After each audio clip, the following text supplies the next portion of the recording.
We're here at the station tonight to bid farewell. We've already bid farewell to our second last train, and we're staying on tonight to bid farewell to the last one. For now.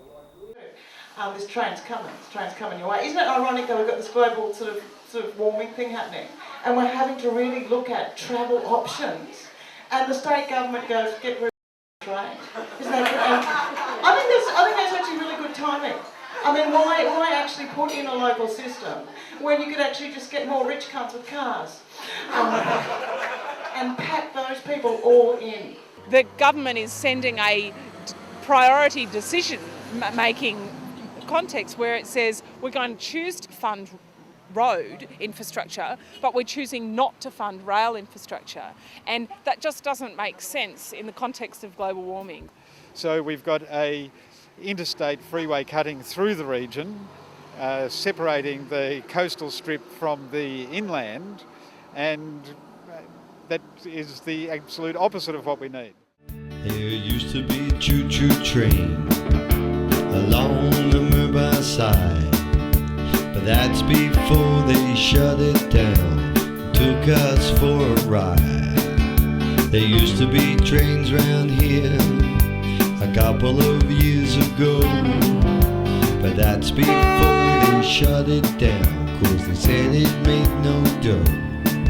Gotta get my choo-choo back, gotta get my choo-choo, choo-choo, choo-choo back.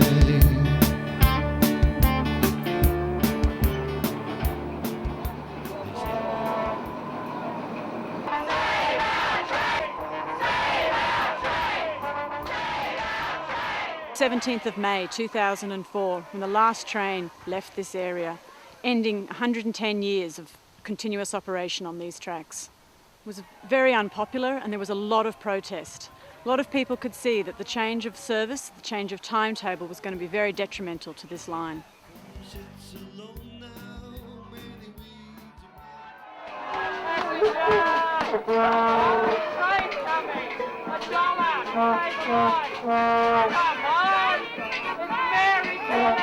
Tourism to regional areas such as Byron Bay is based upon the allure of pristine surrounds and unique cultural experiences.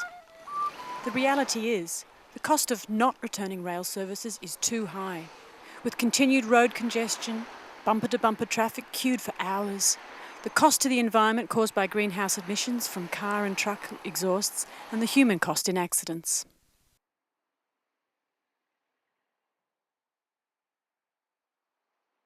Oh, well, I've been involved in TOOT since the beginning of 2004 when the rail service to Moolumbar was being cancelled by the state government, and I was really outraged at the time that a rail service would be taken away in a growing area, and at a time when everyone around the world is moving towards rail as a way of tackling issues like climate change and peak oil and providing sustainable transport to keep it moving in the future when we have these huge challenges coming. And it was just so disgraceful to me that in a growing area we'd be taking away a service that we could have been building on and extending this line up 22 kilometres up to the Gold Coast, where we could, so that people in our region could be travelling up through here, through Tweed Heads, up through to Brisbane, and I was quite interested in that, the rail link up to Brisbane. Once we'd adopted the acronym TOOT, Trains on Our Tracks, we discovered just having the signage anywhere near the roads was enough to get people tooting. And the idea is that people toot for trains. They support the campaign. They may not have time to stop and sign our letters. They may not have time to stop and sign a petition if that's what we're doing, or any of our other actions. But it's a great way of all road users saying that they also would appreciate trains. It's not just people who don't use the roads. What this is saying is that car users appreciate the benefits of trains too.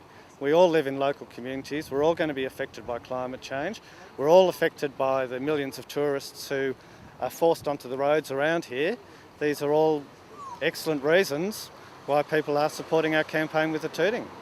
I think what we need right now is a commitment from governments at a state and a federal level to invest in public transport infrastructure, because that's what's been missing. The ideas are there, the infrastructure is there, the capacity for us to have job creation in the rail industry and in other public transport infrastructure is there. The thing that's lacking is the political will from governments at a state and federal level to choose to invest in that public transport infrastructure. I often pick up kids hitchhiking, do all the hitching along here. Does anyone else still pick up hitchhikers? Or is it just me? Because I've seen some of those people are there for 4 days. That is the actual transport option you have around here.